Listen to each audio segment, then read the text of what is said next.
Welcome to my messy life. Take my hand and dive right on in with me. It's gonna be alright. Messy imperfect life with Leigh. I am with someone that I adore and have had a little crush on and enjoyed his humor and wisdom for 20 some odd years. I'm afraid it is that long. Yeah. It's Neil Flynn, ladies and gentlemen. Yay! Hi guys. How long has it been? I'd say over 20 years. I moved here in '98, and Did you come to my wedding? yes. So that's the year we got married. So you moved here. Oh, it is. Oh, okay, yeah. So did you move here after or before? Because we got married in June in Kansas City. I wonder. Oh, I know I was in Kansas City. It was very, very hot. Hot as hell with crazy humidity. Yeah, we had to walk from the hotel to the church. It was about 2 blocks, maybe 3, and it was you were drenched with sweat by the time because it was maybe I don't know noon, 11 o'clock in the morning. Yeah, it was crazy It hot. was one of those Midwestern days where you open the door and it's like you open the door of an oven. Is that how it is in Chicago? It can be. It has the same kind of humidity as Kansas? Yeah. Hot as heck? Yeah, but that one day in Kansas City was as bad as I've ever experienced it. It was so the heat was like like it had a substance to it. Yeah. Yeah, You know? definitely. You had to swim through it. Yeah, so that was so I hadn't known you very long when that day came. I had known Dave for several years. Yeah, it's hard to believe now that's over 20 years ago. Isn't that a trip? Yeah, well, I'm starting to accept that time just speeds up the older you get. It does. Hmm. It does. How do you feel about that? I'm not crazy about it. Uh, I don't know. 'Cause- It's like you're trailing in a close basketball game, and the second half is going faster than the first half, and the fourth quarter is going faster than the third quarter. and Like, you're still hang trying to on, find out how I'm to get down the by ball. 2. No timeouts. What? Yeah, that's a good way to describe it. It just gets faster and faster. And then I had said to you the other day when you popped over for Eve's first communion party, I said, "What are you going to do now? Like what because you have been on 2 hit shows and they ran kind of back to back, right?" 2 successful shows. Not I don't know if they were hits. I think the middle was I think they were both hits. I don't know. I don't know what hits means really, but I don't know. I think of a hit show as like the Seinfeld. yes, eventually. Um Modern Family was a hit. Like as soon as it comes on, it's a Oh, yeah. water cooler type of show Yeah. or magazine cover type of show. Emmy nominated type of show. And Was yours nominated? nuh-uh. Hmm. Somebody might have at some point been nominated for something. Did But you ever win an award? no. I got nominated for like a smaller one once, maybe more than once, but the Critics' Choice Award, which is nice. Was it like best hair? Yes, and the actor with the best hair. No, I believe it was for my performance, Leigh. Oh, you're a performer? Yes, Yes. For what show? For the middle or for the Scrubs? the middle. Scrubs is too small a part. In the middle, I think they the critics to their credit, I think it was a let's be nice award and give nominations to people who do a good job but will never be nominated for the bigger awards. That's what it seemed to me. Not that the people who won them didn't completely deserve it, or Did you? that we all didn't deserve the nomination, but it was sort of the dark horse Yeah. awards. Yeah. And was it for best actor in a sitcom? I think so. Yeah. Did you win? No. Well, congratulations for being nominated for Yeah, an thanks. almost cool award for Dark Horse. Yeah, I know. It was That's- nice. Of course, I can't remember who did win either, but that doesn't, it doesn't matter. I think, even though I really do think it doesn't much matter, the awards and that stuff, if you're someone who isn't in the running for any awards, that's kind of how you have to think, or you'll go crazy. If you think awards are important and you're not, Oh, and you're not yeah. your name doesn't come up, it must kill you. You know, I was thinking about Dave. It was like every time we would watch whatever, I don't know if it was the Golden Globes or whatever the award Mhm. show was, his friends or the guys that he came up with or the guys he was in, all the guys from Anchorman or whatever it was were up Mhm. there. Mhm. And he would always be like, next year I'll be up there. Mhm. You know, I guess that's kind of what you're talking about is when it's in front of you and you're not a part of it, it sucks. I mean, he was aspiring knowing it was coming, but you're saying you have to act like none of it really matters, or then you get sucked down a dark hole. No, not. I don't think you have to act like that. I think you have to feel that way. Which way? That it doesn't really matter. You can't Oh, no, feel that's what I competitive. meant. Although, when I was young and I would watch those shows, the award shows. Yeah. And when you don't have a chance in hell of participating, you're not even, you've done nothing. Yes. You have no project to be nominated for. But you'd feel a little bit of, well, of course, someday I'd like to be there or Yeah. something. And practice your speech during the bathroom break or something. You find Yes. yourself thanking various people. But and then when you're actually in a position where you could conceivably actually be nominated, it's that much closer that this thought still crosses your mind, of course, but I just think you can't let that be an important. Yeah, right. Because you're just going to always set yourself up for disappointment. 99% of people aren't nominated, and you're in the vast majority. You can't tear it yourself for Right, not. right. We got plenty of other stuff to tear ourselves about. Yes. So you were in Dave's, or Dave was in yours, or you guys had an improv group together with, I think it was some of my most enjoyable times ever watching anyone perform was Beer Shark Mice Mm-hmm. with you, Pete Holney, Mike Coleman and Pat Finn. and my husband. Yes. Sometimes in there. I mean, all the time until the end. Then he was kind of in and out. But anyway, all of those guys are still at it, right? They're still auditioning. They're still trying to get parts and all that. And you, out of the group, besides Dave, got a hit.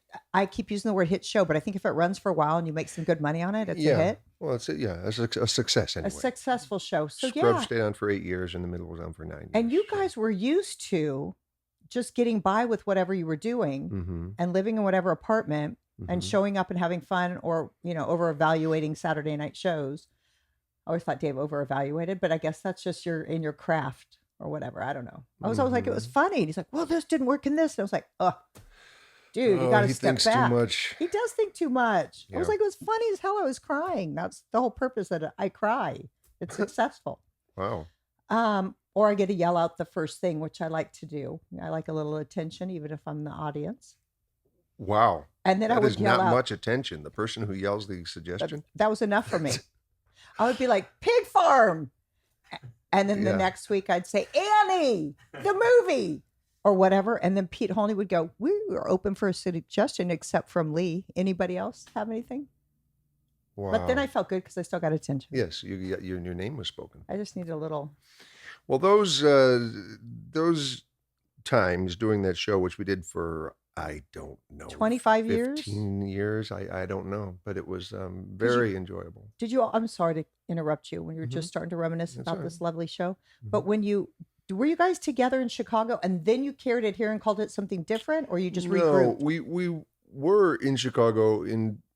We were all there and would sometimes, in different combinations, be on stage with one of the other people. But no, when we came out here, the theater we were at was the I.O., previously known as the Improv Olympic, and it was just starting. And you guys were at the Stella Adler before. Yeah, we were. And I the itinerant complex. for a short time, and then it found its place. And then now it's rest in peace. The place is gone. But in fact, when I got out here, I must have driven out here, because I got here just in time. I went straight to an Armando show, which was at the Stella Adler, like one of the first ones. With that guy, Eric Zicklin? Farkanakian? Ali Faranakian? Faranakian? Wasn't he the guy? Oh no. No. It was the guy from SNL. What do you mean?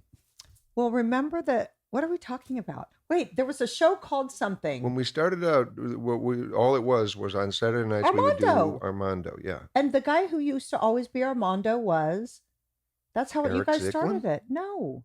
I heard a story that you guys were all partying or till 3 or 5 in the morning in Chicago. Okay. And there was a guy sitting there who's on SNL, a little bit older, Latino. I don't think he's still on anymore. But he hung out with you guys. And then one night he older was Latino guy from SNL. I'm so sorry. He might Desi not. Arnaz. I just can't think of his name. It's like a Latino name. Horatio Sands. Yeah. What about him? Was he the Armando? There was an original person that was I don't Armando. think so. It and could be Armando Diaz. Yeah. Yeah. Oh my gosh, help me, That's Neil. why the show was called that. Okay, so is this So that was right back in Chicago in that the Armando 90s. was That's sitting how it started. partying with you late night Okay. and you guys were all doing riffs and then he got up and said something and then you all played off of it and that's how it started? Or am I making that up? I don't know. I wasn't there, but what I heard was that it could be in that situation. What I heard was that Dave Keckner and Adam McKay came up with an idea. It could be in that moment that Armando would take a suggestion, give a monologue, and we would all play off of that. Yes. And I never heard that it was an actual moment when they were all partying. With Horatio Sands? And thought of that. I don't think couldn't Horatio think of was it. involved. I guess it would be Armando if it was called Armando. But I thought it was precious that that's how it started, just to spur the moment partying late night.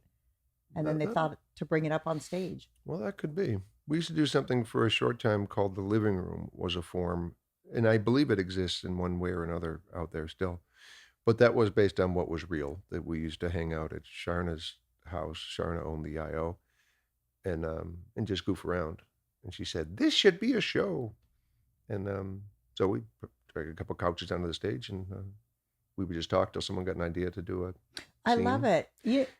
You know what I liked about you when I watched you do improv? Tell me. And you guys are so damn good, all of you. You bring such different things together. It was magical.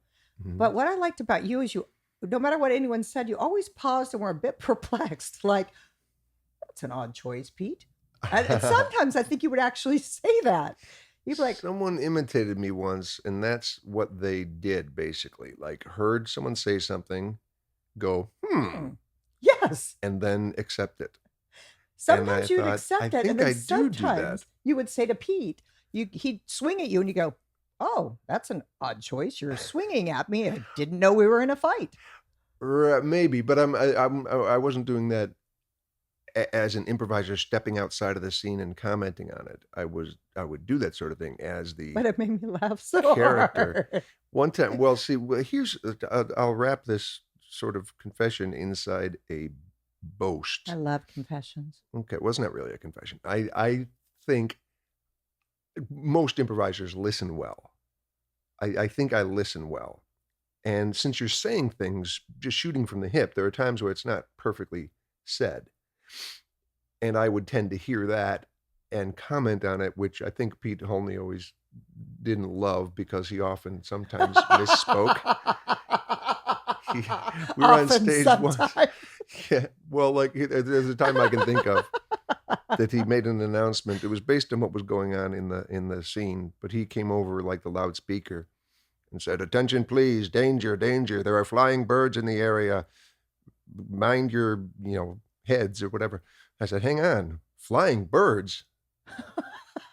What next? Has the world turned topsy-turvy? Flying birds. Walking dogs? Yes. Swimming fish are on their way." Take cover. Yes. No So rules you heard apply. the absurdity in the moment playing on stage. You heard it, and then you had to go, wait. I would always point it out. Yes. Yes. But I think they're, That made me laugh so much because Pete was always like, "Rah, rah, rah." And Neil's the tallest guy, and Pete's the shortest guy, and they would come together, and then Neil would be looking down doing it. Pete would go, "Look out for birds," and Neil would go, and then I would just start laughing before you even got to say your comment. it was, well, yeah. It's like you were so present that you couldn't let absurdity through. Yeah, I'm but you afraid wanted that's to play with it. Yeah, I'm afraid that's true in real life though too. If someone bobbles a statement. Oh no, tend to like point me it out. earlier. I said, "Would you like a glass of water?" You wanted water, and you You said, said a "Yeah." cup of water and handed me a glass. Oh, yeah. So I handed him this, and he said, "That is a glass." And I was like, "Well, what the hell's a cup?" And And then we then discussed it for a short time. It's hard to define what is a cup. You have a styrofoam cup, you have a teacup. Is a cup just smaller than a glass? Is a cup actually a and measurement? then my assistant Alicia picked up a glass like that, but shorter, and said, "This is a cup." And you said, "No, that's still a glass." Right. But she probably correctly said it's a cup because this is a measurement of a cup. That was smart for her to come That back. was very smart. But I kind of felt tense after all of that cup talk. Yeah, I had to go I outside. was frightened. I was exhilarated. I had all kinds of emotions ran through me in that Right, moment. but you kept it so cool. That's why you can't tell you're going through all those emotions. You were just like even I know. keeled. Well, that's how I live life. Everything's just barely under the surface. Just, bedlam. I want to touch on this because this is the name of this show. And I'm Okay. going to just sit and gab with you forever and never get to this if I don't do it right now because I'll forget. Okay. So, I want to hear something that's happened in your life that was messy. And something that you learned from it and how you kind of use it for good now instead of debilitating, crippled. Yeah, I don't know about Victim. that. I mean, I'd have to say, a good portion of my life is probably messy, the way that my car is messy or my garage is messy. But I don't know what can be messy beyond a relationship. Like, in fact, that's a thing, a messy divorce. Uh, You've I've never been never, married. no, never been married, never had kids. And that was by choice. You had no Yeah. interest. Yeah, You I always think knew that's that. right.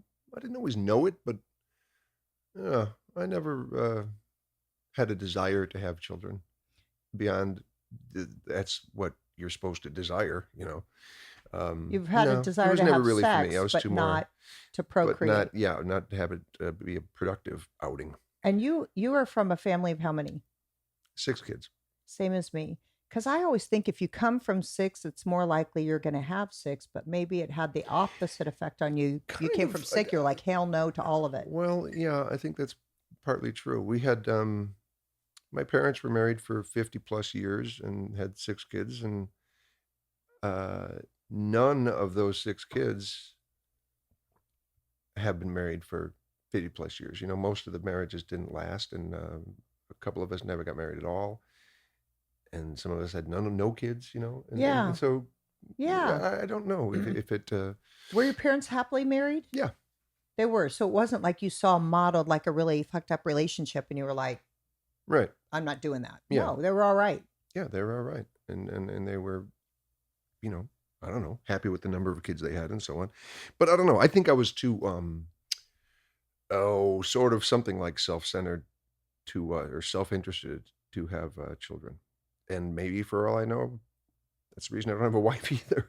What does that 'Cause it's mean? What does that mean? well, I wanted to be an actor, and it's very hard. And I eventually, could financially stand on my own 2 feet at 40 years old. I mean, I was making my way in my 30s. I could get by um, without much problem, but that's because I was a single man living in a Yeah. studio apartment, keeping it simple. I couldn't have taken on because I know it's That's old-fashioned you. to say that I it's mean, your that's just in your responsibility head, right? to feed your wife and children. I like that But that's how I responsibility. feel. Um, I think that was part of it. I had more of a single-minded goal, and I chose being an actor over being happy. Doesn't that sound terrible? No, No, because I think that a lot of actors get married, I know, right? I know. So I think maybe your brain was just. Do you have one of those brains where it's just this? Or can you see everything around you and appreciate it? I don't know. The second one sounds like the better answer, doesn't it? Yeah. But I just think that No, I'm not sometimes when a people are honed in, single-minded. like on their career or they're honed in on their work. No, No. I wouldn't say I'm like that. And you have a girl that you have seen off and on, right? Yeah, A lady woman I've friend? been involved with for a long time. Yeah, She's darling. at the moment we're friends. What's that word? Platonic. Friends with benefits? And we fight. Oh, No, no, platonic. we platonic. We never fight. because there's nothing to fight over. So if you're not platonic, there's something to fight over? I think so. There's something at stake. Somehow the odds are higher if you're in a relationship, including sex. There's, I don't know, there's more going on, and I don't know. That's been my experience. Maybe you don't fight, Leigh. I fight with my fists, so my knuckles are bloody. Oh my goodness. But then I bandage them and have a margarita, and I feel just fine.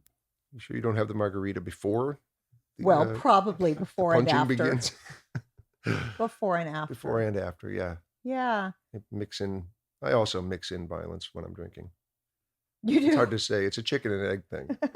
I'm always drunk and always violent. So, are you drinking now? Are you drinking? At the moment? Not right now, even though I would not mind having a cocktail with you. Yeah, well, it's too early for that. But okay. Yes, I drink. I'm a regular, persistent drinker. No, I suppose I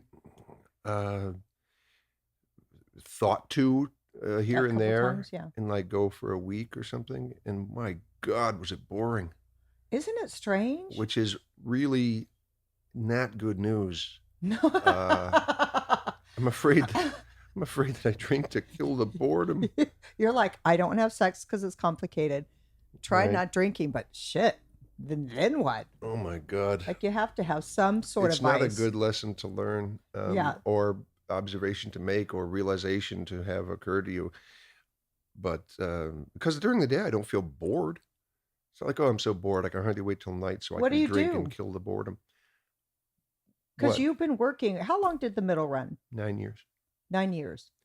I think. I mean, that's a long ass time. So when it stopped, are you in retirement? Or are you still doing stuff? No, I want to work again. I want to keep on going, and I think I kind of have to, because the work sort of justified the unwinding at the end of the day, or whatever you want to call it. Oh yeah. When you don't do anything all day, and you're like, well, I haven't earned a beer. But I think there's something to, but lately there's a lot of talk of not that it's a new thought, but the pride of work sort of thing, and that's been a discussion for a long, long time as far as public aid or whatever, the being of service, welfare. No, I mean the sort of thing of helping poor people out with money, and people griping that they're freeloaders or whatever. Yes, some are, but most people want to work for your self-esteem. Yeah. And just to feel like you're earning your place on the planet, or so at the end of the day when you crack a beer, you feel like you earned it. Yeah. So it's justified my point drinking. Is that justify their drinking. That is why people want to work, and that's the only reason. But so I want to keep on working, because I'm afraid that I've sort of, since my life isn't defined by anything else. Yeah. I don't have a photo of my children to show you. I can give you one of mine. Well, okay. In case you want to show it. Yeah, but that's a whole rabbit hole. I don't know if I want to. You tell that first lie, and then. Oh, that's true. It just starts unraveling. That's true. I'm coming over. Will your kids be there? Yeah. And then I have to run my kids over. Yeah. Or I go around the neighborhood just picking up kids, bribing school children, and then they don't want to, so you force them, and then it's a whole mess. nother. I get it. It just opens more and more. Yeah. So how do you feel your days right now after 10 years on a show? I made up 10 years. Did you say 9 or 10? I said 9. Is 10 the magic number because then you get residuals forever, or you already do? No, there's nothing like that. Oh. Residuals are, of course, a marvelous, wonderful thing, as are unions. Yes, I said it. I'm a pro-union person. I know actors who are like complain about unions. I think, are you crazy? I don't know much about that. What's the deal? Back when you're starting and you join the union, that's what guarantees that if you get hired, you will get $500 for the day, or whatever the current number is. Whereas you would do it for $40, because you want work. But there's a union that has a minimum. And so the beginning actor, actor having trouble paying their bills, is guaranteed a certain rate of pay, which is the same is true with the machinist or the truck driver who's in the union. Because otherwise human nature being what it is, they'll pay you as little as they can get away with. So back in the day, the Charlie Chaplin, Mary Pickford, Doug Fairbanks I know one of type those. decided to unionize so the actors would have a say, because otherwise you'd be there for 15 Yeah, hours so go union. with no stand-in and no, standing in the hot sun. Right. Lunchtime comes and they say good luck. Yeah. Yeah. So How did it feel for you? Just when I'm thinking of these guys and you guys all performing together for so long, to get on the show Scrubs and to have a regular gig, was it so damn exciting? Like at the beginning, was it exciting? And the next show you were on, it was just is what it was. It was what it was. no, it stayed. It's hard to say exciting for 18 years or whatever it was, but always grateful Grateful. to be there, because I was on the other side for a long time. I was on the outside of the party and I could hear the music and swear they'd like me if they let me in. But Yeah. you just can't find a way into the party. And so I've always been grateful that I got a break. Seriously, because you guys are all so damn funny and talented in your own right. That's the lesson. They're playing, and because of knowing that, if you'll allow me, that I'm funny and talented, and yet couldn't get chosen. Yes. And have an opportunity. Yeah. Chosen, hell, I wasn't even in the running. Yeah. So it'd be foolish now to think that everyone that deserves to get a break has gotten it. Because no, of course, there's still talented, funny people who no one has ever heard of because they can't get a break. And what you're saying right there is messy as heck.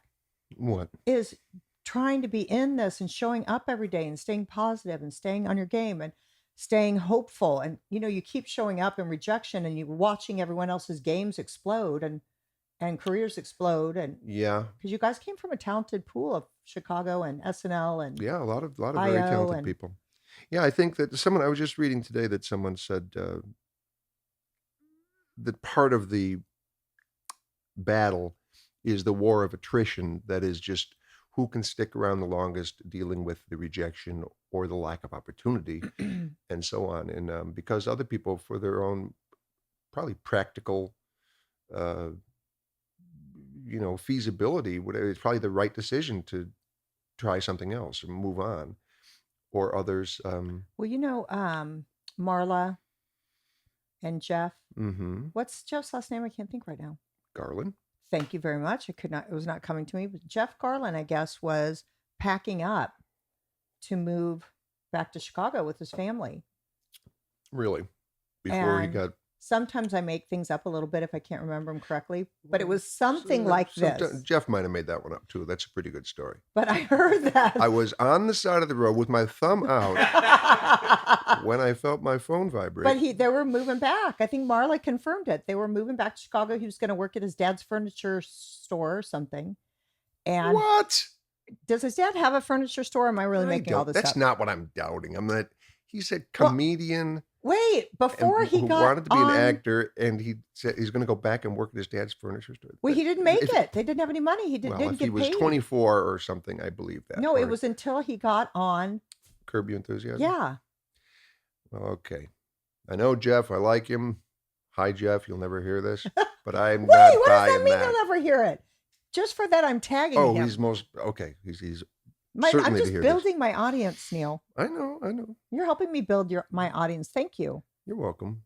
I'm He's real cute too. Guys. Now we got Neil's single, but he has a girl, but they're platonic right now. Delightful. So he's open, if you're not complicated, to making love and not being complicated. Oh my God, don't be complicated. I'm not interested. It's got to be simple. You like everything just even keeled. I suppose so. What happens if you get with someone who's a little feisty, kicking up her heels and acting up? I suppose that could be entertaining, or you can handle it in small doses. I'm pretty easygoing, but I don't like. Especially when there's drama for no reason. Oh, because people have drama in their head and then they unleash it on you. I think so. Yeah, that's right. Also, people, I think, complicate their own lives. Here's a thing. If you get into spats, little dust-ups, with cashiers or baristas or something, that's you, pal. That's on you. Yeah. No, you didn't see the way she looked at me, or she, whatever. Handed you change, and one of the pennies just fell on the. So I said something. You know what? Okay, but you're making your life more complicated than it has to be. You're raising your own blood pressure when. Yeah. I had an experience the other day, and I was actually leading a workshop here, helping people shape their power story. And we went Okay. out to lunch. I took the women out to lunch, Mm-hmm. and we walk in, and the man seating people was like, "Did you just notice my power ring?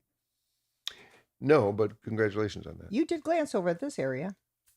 You weren't here. You were over here. My interest If you were not looking at waned. my GD ring, give me your freaking eye holes. Okay, fair enough. I want your So there you eyeballs." were, walking into a restaurant when suddenly. Thanks, Neil. The man was like, "We're really busy. We don't have anything right now." And I said, "All right, Morgan for 4." Mm-hmm. And then the girl goes, "You can just," he walked away, and the girl said, "You can just sit outside if you want to, or you can wait." And I go, "Well, just go sit outside." So I go outside, put my stuff down. The man scurries over, picks up my stuff, and said, "I told you, we're busy right now. You need to wait for your turn." And I was just like, I was inside instantly on fire, angry, like, "Screw you. You don't, like the inside." Mm-hmm. And then I took a few breaths because I'm doing this like beautiful workshop with these women. And so I go back in. I remember that I just looked in his eyes, and I just looked in his eyes, and then everything in me softened because I just saw that he was a guy who was having a bad day, or who was struggling or going through his own stuff. It had nothing to do with me. Okay. So I just looked in his eyes, and I felt calm, and I said, "I am happy to wait," da, da, da, and just softened and was kind to him. And then he goes, "We actually have a table right now that opened." And it was just so nice that I Mm-hmm. chose to let the judgments and the anger and the feelings pass, not to jump on them and ride them. Well, yes, that's important. What do you call that? Police Letting are taught this. De-accelerating the situation or something like that. de-escalating. De-escalating. Yeah. Yes. Within yourself. Yes. I'm curious about the woman who told you could go sit outside. Was she just a passerby, or No, she was in did a she black have the outfit. authority to tell you? She was the hostess, and he was the manager. Okay, so she gave you some bad advice. Yeah, there. and I went and followed it. And then he Yeah. said no. And then I was going to say, "Then you guys need to get your shit together because she told me yes and you told me no. And now I'm up in arms." And Right. instead, I just went and took a breath and looked in his eyes. And I find when you look in someone's eyes, like, I'm mesmerized by your eyes right now. Beautiful. You have beautiful blue eyes, and you're so wise. And I think how you move kind of Wise. slow, Yeah. that there's a kindness to you that I enjoy, even though you maybe don't even know you're exuding it. Yeah, I don't know what to say about that. I move slowly, you say? Oh, well, you know how everything's kind of even keeled?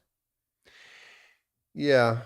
Well, my sister says sometimes she calls me to calm herself down because my Yeah. soothing monotone relaxes her, Yeah. which isn't a complete compliment, but okay. Monotone. I just move through life slowly and No, but how monotonously. great that she comes to you when she's feeling out of sorts to relax. Yeah, That's like an easy chair. that's me, like an old shoe. You're an old easy chair. I am. That's me. Should I come sit on you? No. Did but when you were saying yeah, about the de-escalating, and yeah, a lot of times people that are causing some sort of trouble or making your life hard, that's them, it's their problem. Yeah. They're not happy with their lives or Yeah. something. If you feel like shit inside, So- you release it onto people around you. Yeah. But one thing I'm good at is just I'm pretty easy at letting things go. Something strange happens, I'm like, oh, okay, well, that was an odd thing for that person to say. Like what? What's strange? I don't mean strange. I mean what could be unpleasant. Like somebody or going, something that "Well, you're a someone real else dick." might, something that someone else might react to in a heightening And way. you go, "Why are you calling Hey, me dick? pal, What what's was that about?" Right. And you Instead, can you just just say, go, hey, I'll tell you this story. The other day, I'm in the park with my friend and her dog. 3 Your o'clock in the platonic afternoon. friend? Yes. And all of a sudden, it comes to my attention. There's a man over there, and I can't tell what he's doing. If he's taking a picture or I don't know. He has one hand up in the air. I rejoin her. We're sort of, the dog was running in between us. And she says something about the finger. And I said, what? And she says, this guy, that he was apparently giving us the finger. I said, what? And I look over there, and he's still doing it. This guy's about 30 years old, clean cut, just standing there, yeah, with his hand up in the air. And so, okay, you have this unusual situation. Now, in this case, I guess I didn't de-escalate because I said, what's the matter with you? Wait, you And- walked over him? When yeah. you approached him, did he just hold his finger up? He kept it? Or did he Yeah. put it down? I don't remember. Okay. But he walked a few steps back to drop his whatever sunglasses and wallet onto a blanket, as if we're now going to Fist fight. fight. Yeah. And I thought later, did this guy not see the black pit bull that we were playing with? I'm not sure you want to hit someone who's got a big dog. But anyway, he says, within 5 seconds, I knew, oh, okay. Because he says, you know perfectly well that I was laying here trying to sleep and you're making noise with your dog and something. And I said, buddy, I didn't know you were there until I saw you flipping us off. And he said something. But immediately it was like, it's this person's problem. He's angry. This is an angry young man. Something's miswired in this young guy. And he wasn't homeless or anything. He was perfectly clean. You just backed away and let him. Yeah, I said, okay, all right, let's go. Back to we'll just sleep. walk away. My heartbeat barely rose, even though the last time I was on a physical encounter, I can't tell you, but I certainly had no interest in fighting this guy. But then here's the funny part. As we're walking away, he mumbles something. It took me a second for me to realize what he had said. What he said was, I seen your TV show. It sucks. So That I was should a have- great I should have- closer. Huh? That was a great closer on his part. Yeah. Finger flip off, that 10 really- minutes, and zinger about the show. Yeah. So I attacked him. But I should have, Abby said that I should have said, which one? In kind of a haughty way, Hmm. you know. You know who Eckhart Tolle is? The Power of Now. The And fabulous Chilean author. I don't think he's Chilean. He is an author, though? I was Yeah. just guessing. Oh, yeah. The bullfighter? I think he's more like Austria or Germany or something. Okay, no, I have no idea who that person is. Anyway, he talks about the pain body, that we all have one inside of us. Mhm. And he talks about that when two people's pain bodies are activated, they are 80% more likely to get into an accident. They're 80% more likely to get into a fist fight. So if you walked up and his pain body was up, you're doing this to me again, whatever his story is. Yeah, And you're like, what did you say to me? Nobody talks to me that way. Then you fight. that makes perfect sense. So if it's like somebody can take a step back, take a breath, not get escalated. Yeah. But yeah. No, that makes perfect sense. Yeah. People, a lot of times, some guys acting up someplace. And you know what? And what's the matter, yeah. pal? And what's really happened is he just got in a fight with his wife or lost his job or Yes, something. yes. Something else is. And they're just letting some of the energy out. Yes.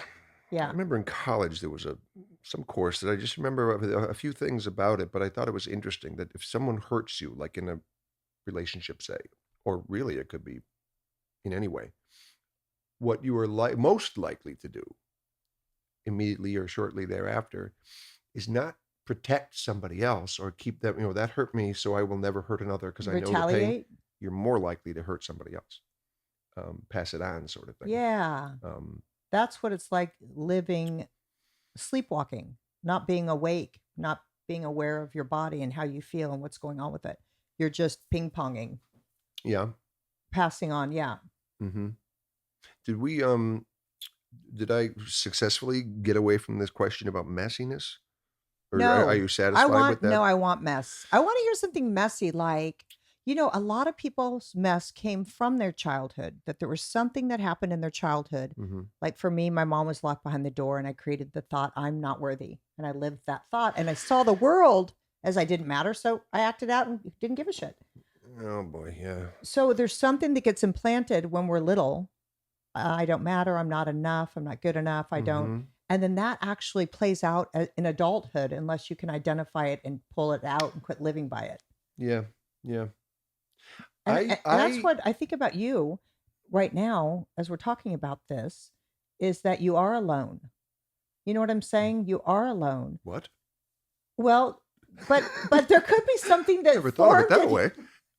You're not alone. Oh my God, I'm wasting my life. No way. You're not alone ever because we're all connected to God and we can't get rid of that even if we tried. Okay, And you're with me now and I love you dearly. thank you. But that could be a part of some little story you created about something. It could have. It Yeah. could be that I grew up in a small house with 8 people living there and never wanted to repeat that.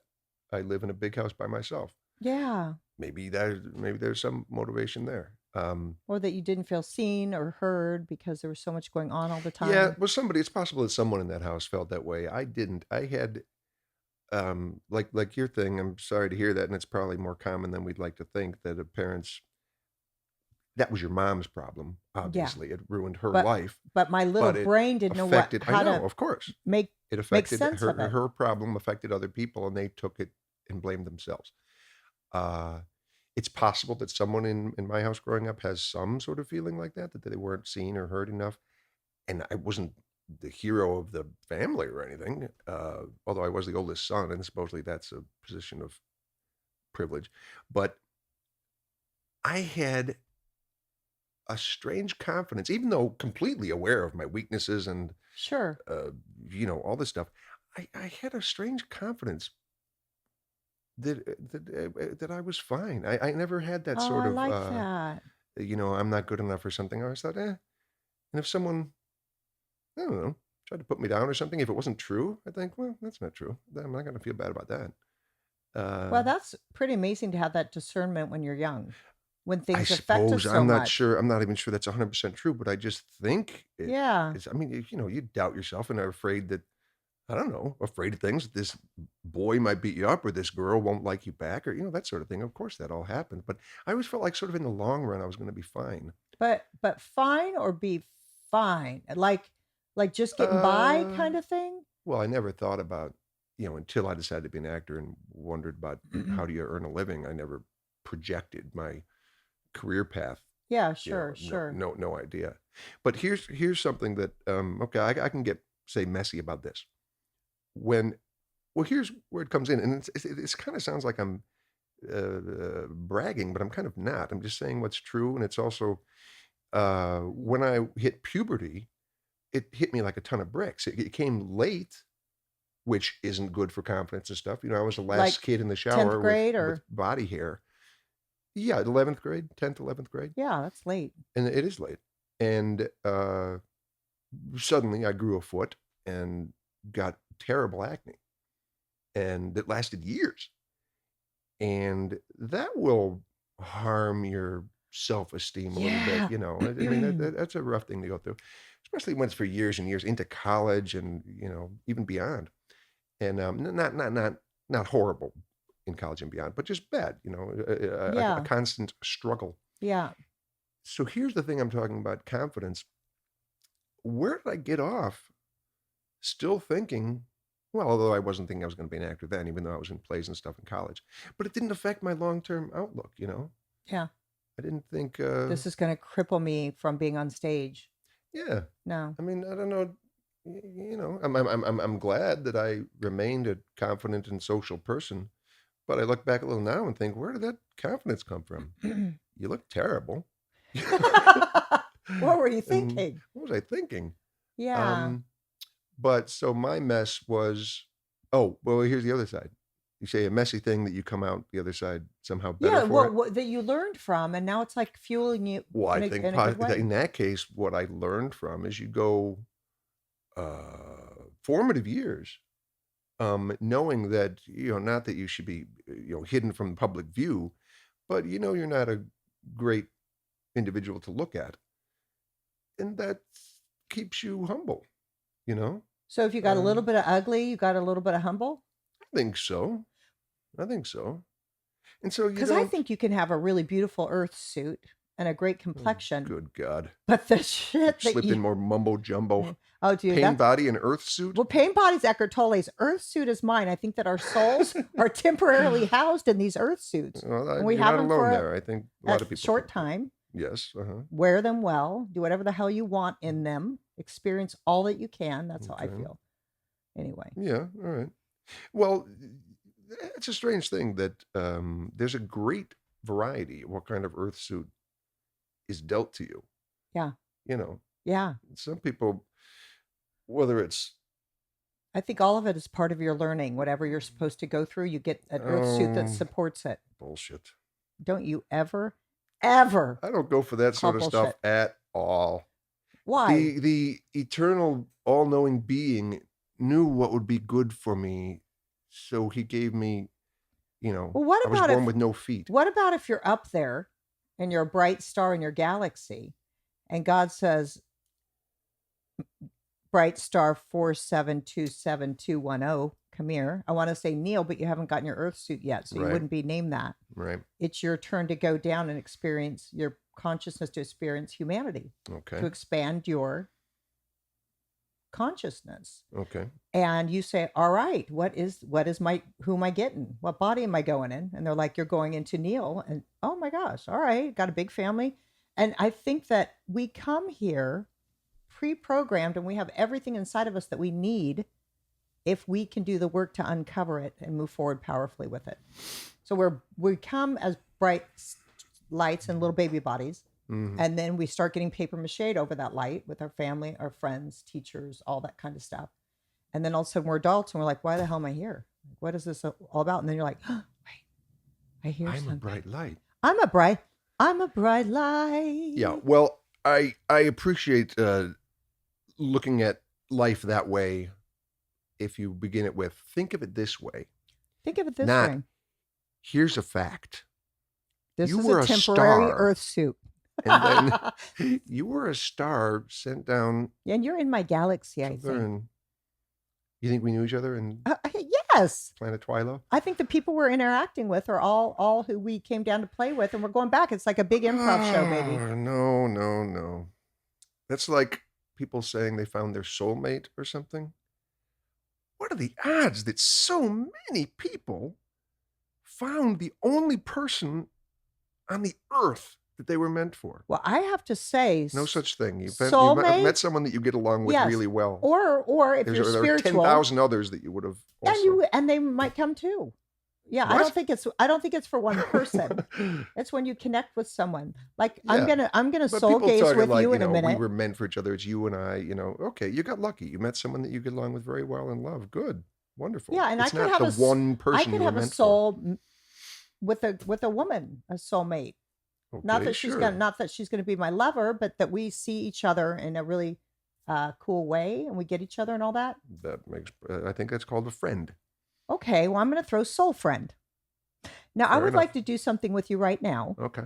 where we're going to kind of turn our knees to each other, and maybe we're Oh, going to Lord, no. yeah, Neil, just say yes. This is like improv for me. Just yes, and we're I'm going not doing any, Just be put our quiet. palms together and look in each No, other's eyes. we are looking into each other's eyes, and I want you to do it with me for just a minute, A minute's and too long. then 3, and I want you to allow yourself to tell your mind to shut up and just look in my eyes. That'll be entertaining, We're going to do it. especially for those listening. So we're going to do it. So, and then we're going to talk about it. But I want you to look at me like, Talk about it. yeah, I want to. Remember when we sat No, silently? no, I want you to say how it felt looking in my eyes. No. Yes, come here to me. God. Come here. This stuff. Come here. Turn a little All bit right. towards me. Yes. I know you got long legs and everything. So Yeah. we're going to just look at each other's eyes without talking. But I want you to do it with the intention of looking inside to see my soul, not just. Like the guy at the restaurant. I saw his soul. I was able to calm myself. So, okay, we're going to start. Okay. We're supposed to be silent? Yeah. Okay.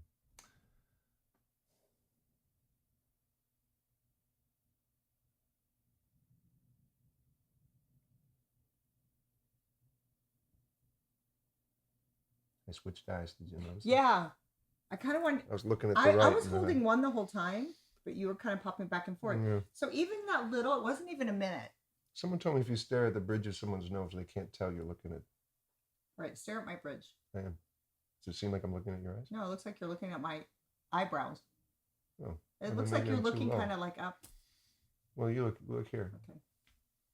It looks like you're looking right at me. Anyway, back to your. Well, anyway, so did you kind of enjoy it for 1 second? No. Why? I did. Why? Because at first I was like, oh, Neil's not really going to do it. He's going to do that. He's going to make faces. And then I just quieted my voice and just looked at you. And I just saw what I love about you, which is a kindness that you have. And it's so nice to be around you. I like you a lot. Thanks, man. Just take that. All right. I like you a lot too. Tell me more about that. No, I'm kidding. I don't. What is? I don't know. Well, see, you like all this stuff that I don't.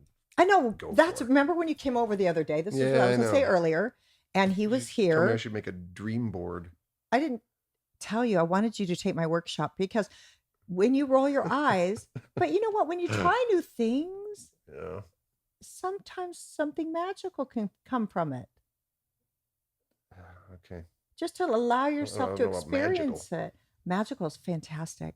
I experience a little magic almost every day. Good for you. Do you want to hear about it? No. I didn't think you That did. was- I think it's nonsense. But anyway, here's I'm a what very pragmatic person. Put it that boring. way.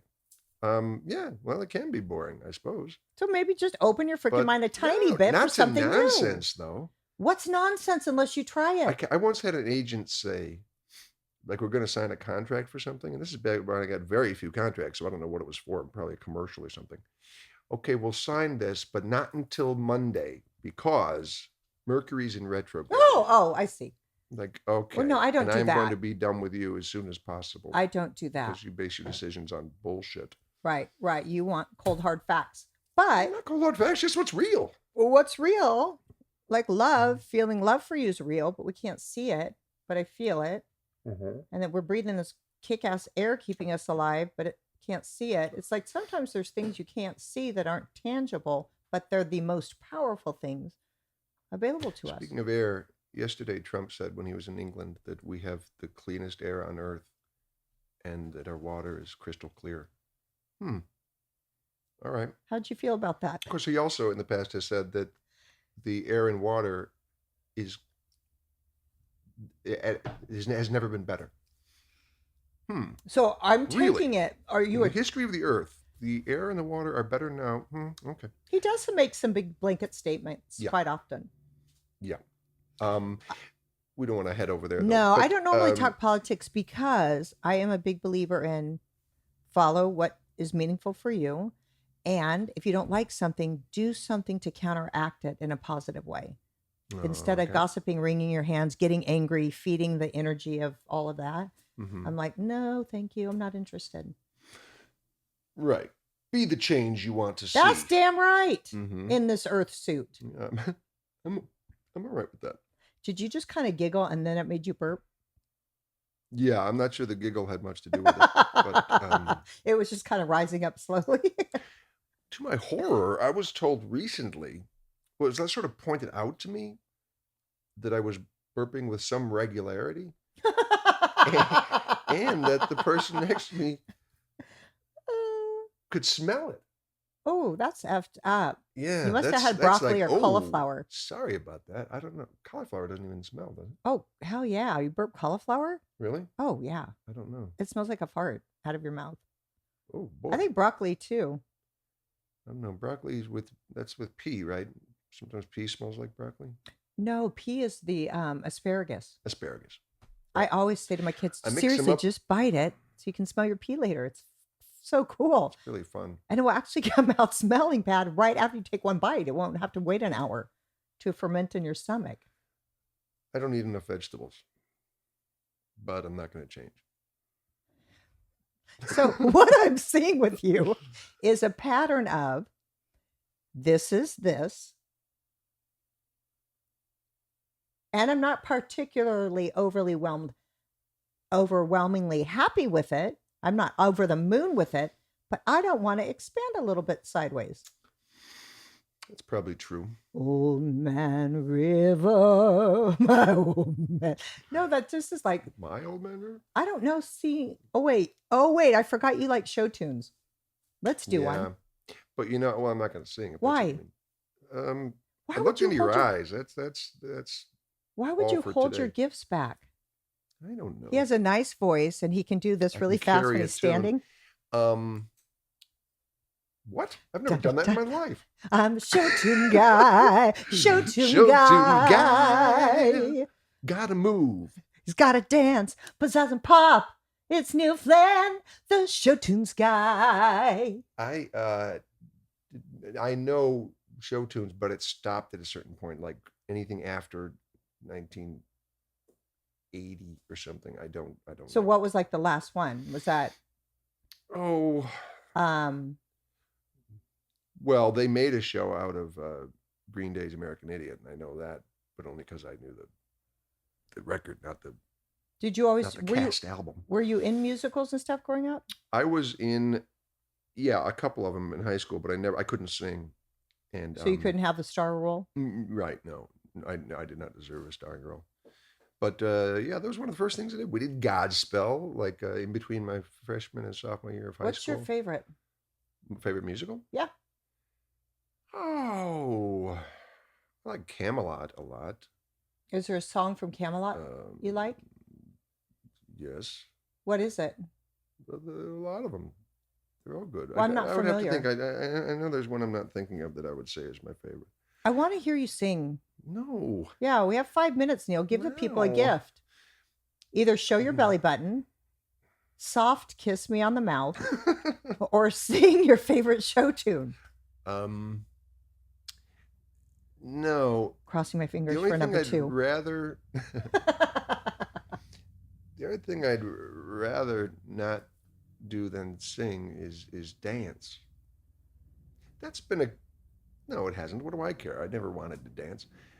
But like for someone who doesn't dance, that's like the worst thing you could ask them to do. You know what you're like to yourself? You're like the town of Footloose, where they tell everyone you can't dance, you can't sing. Yeah, I'm the town.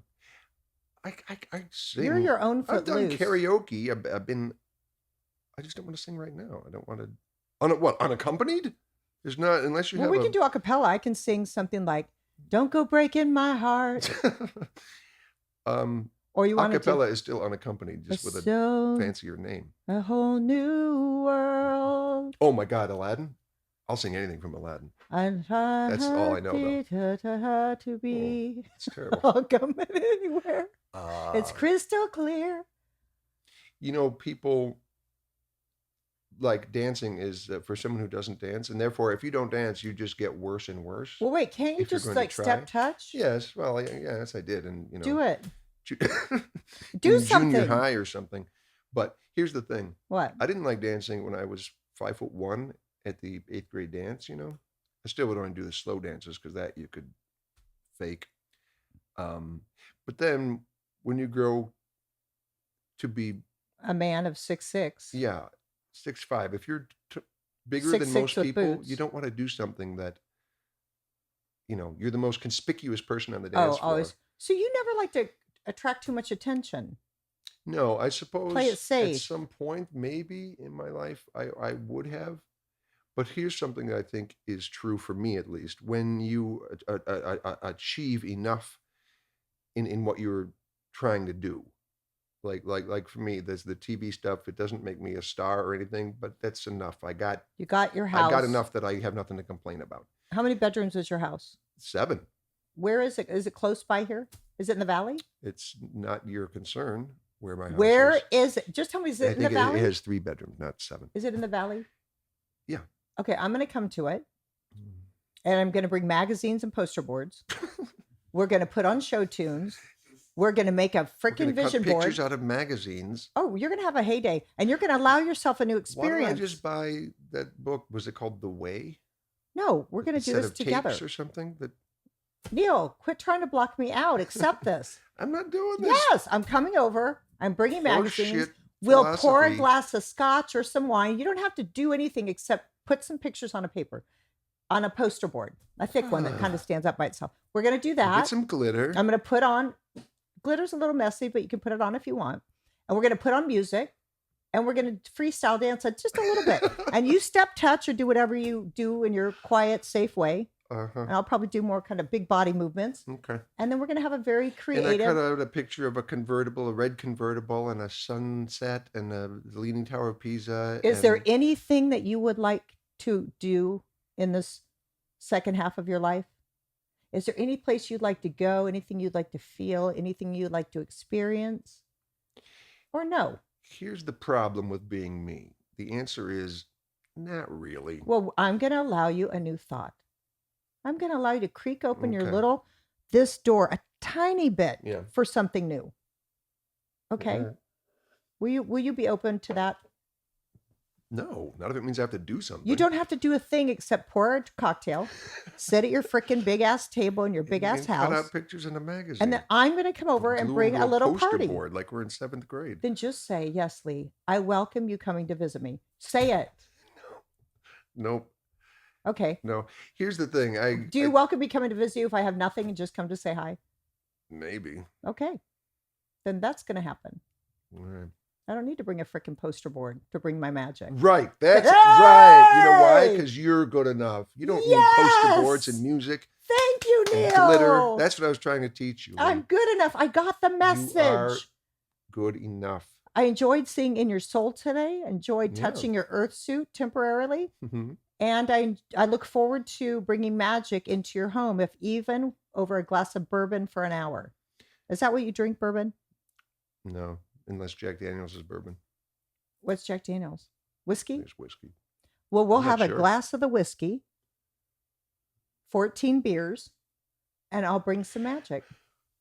All right. Because I spent a lot of this time saying no, I will end it by saying yes, Leigh. Yes. Yes. Let's open that door. Let's crack it open. Yes. Okay.